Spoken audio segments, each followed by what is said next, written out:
Hello, Internet. If you're a music producer and you take a loop from Splice and put it in a project file, leave it as is, take a drum break that you found, put it in a project file, leave it as is that your beat? Are you an artist?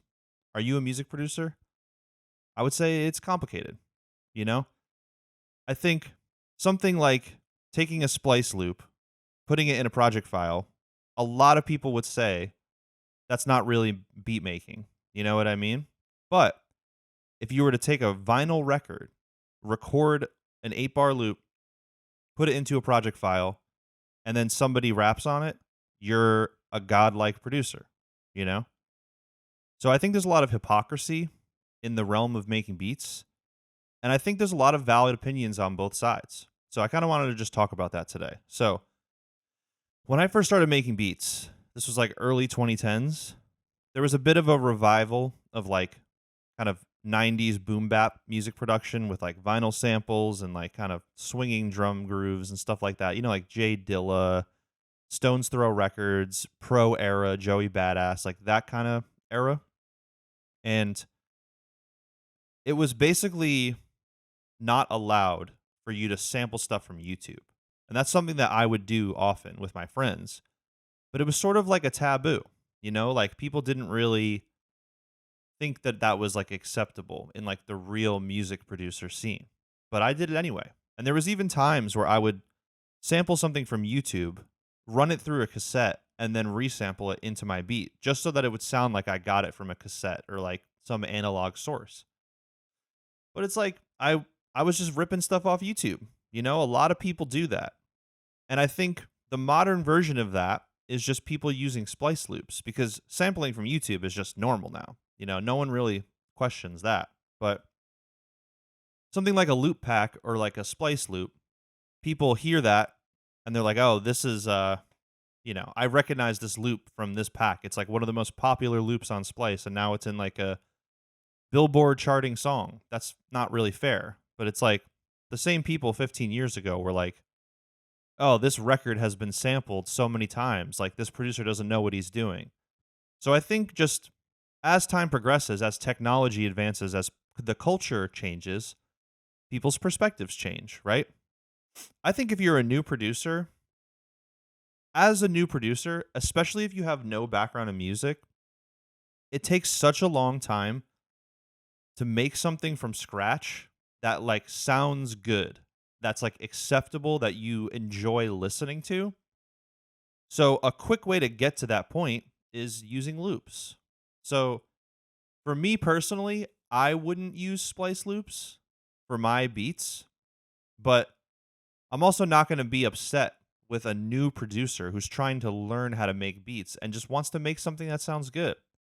And at the end of the day, if you're making songs, as long as it's a good song, it doesn't really matter how you made it.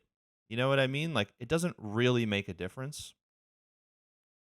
But I do think it's just a different game now. You know, like I really like composing. I have like a classical music background. So I'm of the mentality of I like to compose as much of my music as possible. With that said, I do enjoy sampling too, but I consider sampling like a different art form than composing. You can it's all a matter of perspective. This is just how I perceive my own music. But I do think that there's something to art versus business, you know? Like if you're getting into music to make money and to make it a business, then you're not really going to be maximizing your potential if you're sitting making all your own beats, right? That's not going to take that's going to take a longer time. It's not going to be like optimal for business because it's going to take more time. There's more factors, you know. It's harder to make something from scratch that people like as opposed to just something that you know people already like. I think that's also like why sampling old songs in pop music now and like popular rap music is so it's like the meta right now because people just want to hear something that they already like. It's like we're in like the Marvel movie remake era of hip hop right now as far as pop stuff goes, like radio hip hop. That's kind of where we're at. And I think that, you know, people can be upset by that, but it's like it's the music industry. it's pop radio. Like, what do you really expect? Like, if you're looking for like substantial art in music, you shouldn't be going to pop radio in the first place. So it's like, let those people do their thing. Who gives a fuck? That's my mentality. Um, but yeah, as far as like using loops and people being late, like people are like, oh, producers are lazy. I think that there is some truth to that. But I also think that people just don't really know what they're doing, Like, I have friends that are like in the music industry and they're very talented, but they're around people that have no idea what the fuck they're doing. But they're successful because they're good at business. Like, in order to succeed in the music industry, a large part of it is just being good at business. Like, the music is not even like the main thing necessarily.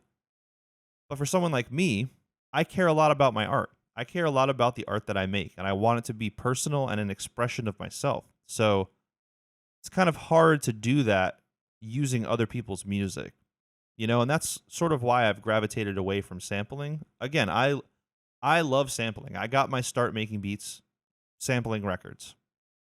But I'm not going to like go around to new people and be like, "You're not a real producer because you don't, you know, do what I think you're supposed to do." I think that that's stupid and pretentious. And it's one thing to like, I'm not even like anti gatekeeping. Like, I think gatekeeping has its place and is valuable, but for me personally, I just don't really care what other people are doing.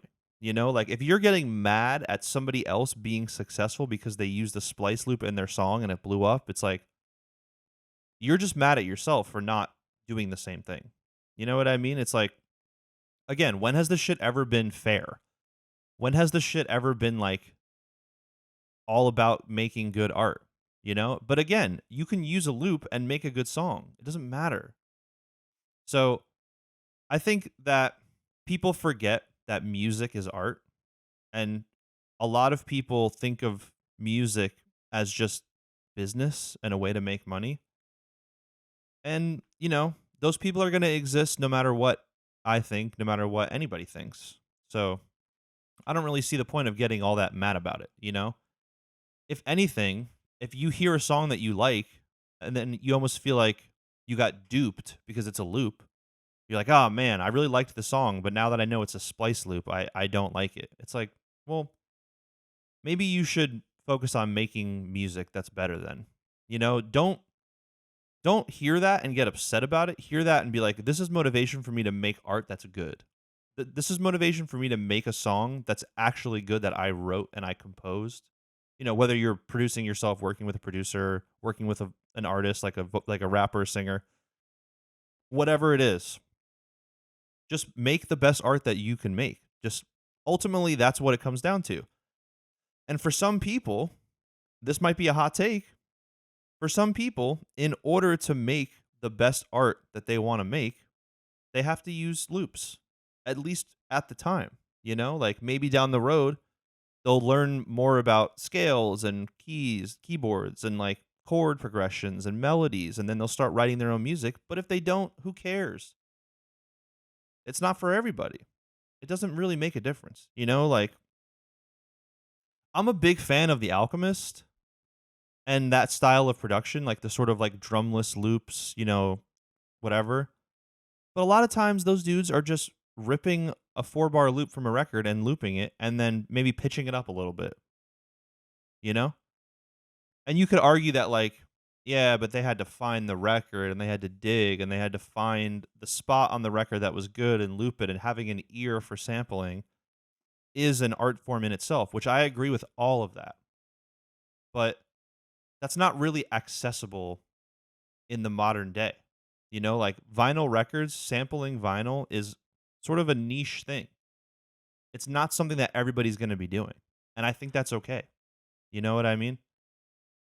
Anyway, I'm just some white dude rambling about my thoughts on hip hop production.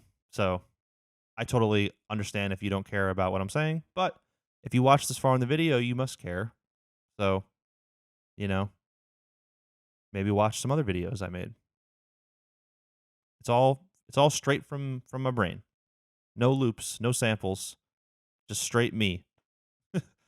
But yeah, that's it for this video. I just kind of wanted to rant about this a little bit. Let me know what you guys think if you make music. Or if you don't make music, just let me know what you think too. As a listener, does it matter to you if people are using loops and samples, or do you not care?